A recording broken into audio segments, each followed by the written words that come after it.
to share with you some thoughts as we work together for the common good.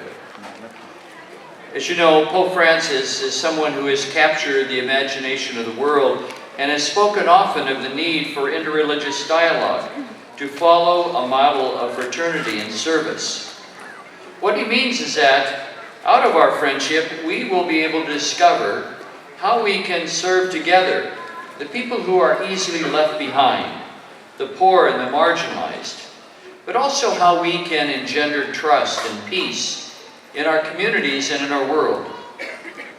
As I have gotten to know more about the people of Islam, the people whom I address here tonight, one thing that stands out in our exchanges and conversation is that we share so many similar perspectives. And tonight I just want to mention three of them. Immigration, respect for our name, which so often is taken in defamation, and also advocacy for those who are most vulnerable.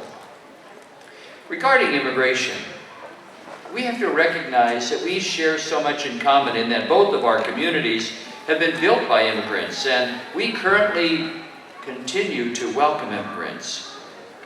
Through that first-hand knowledge, I hope that we can continue to speak together about the importance of a sensible immigration policy in our country, but also to work together to reach out to those who are most in need, and I mean refugees, people who are fleeing their homes. The second has to do with respect for who we are, which so often can be defamed. Defamation is something that seems to be so easy on the lips of people as we see disrespectful speech in abundance today.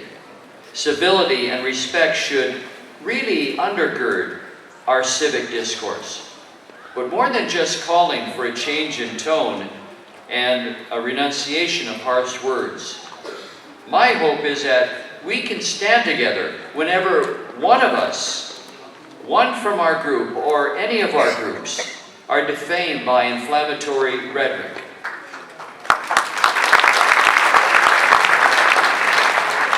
People of faith need to stand together.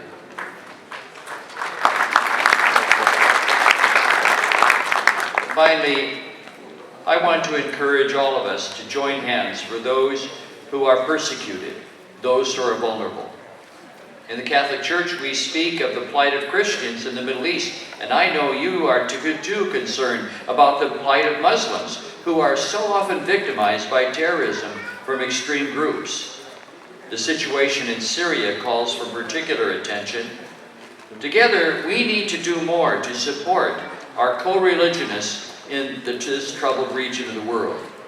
Given our shared call to serve the poor and the marginalized, people who are so very easily overlooked, we need to urge everyone in our communities to look for ways, together and separately, to call public attention to what is a humanitarian crisis and to work for a solution at the international level. We surely can do better than what is happening today. This week, Pope Francis instituted a special office, calling it the Office for Promoting Integral Human Development, which he noted will have the competence, particularly in issues regarding migrants, those in need, the sick, the excluded and the marginalized, the imprisoned and the unemployed, as well as victims of armed conflict, natural disasters, and all forms of slavery and torture. This new office underscores the Holy Father's special concern for people who are on the margins, migrants, refugees, those who are often left behind. I'm here tonight simply to pledge my cooperation with each one of you, so that together we can promote a culture of dialogue through a model of fraternity and service. With gratitude for the fraternity growing between our two communities. I'm confident